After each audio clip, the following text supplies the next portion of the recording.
Hey, this is Cameron Sobey. This is a bike check for Corporate Bike Out. So, start with my bar ends. I got there's a Federal bar end. It came on the Federal thick grips. And I got the We the People Sterling 9.2 inch rise. And I have an Animal Jump Off remix stem.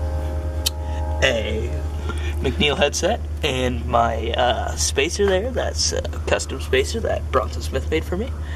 It is made out of soldering wire. Also, I have a Black Label tire. I have Scavenger flat iron forks.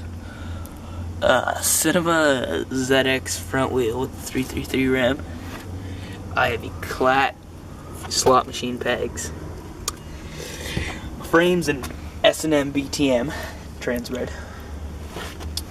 I got me some Odyssey Twisted PCs, Eclat vent sprocket, Animal Akimbo cranks, Eclat diesel chain, kink bottom bracket, United Beacon seat, Black Label post. On the back of my bike, another Eclat slot machine peg. And I have a Fit FAF 2.25 and another Cinema 333 rim laced with a Cinema ZX hub. Alright, see, and God bless. For moves.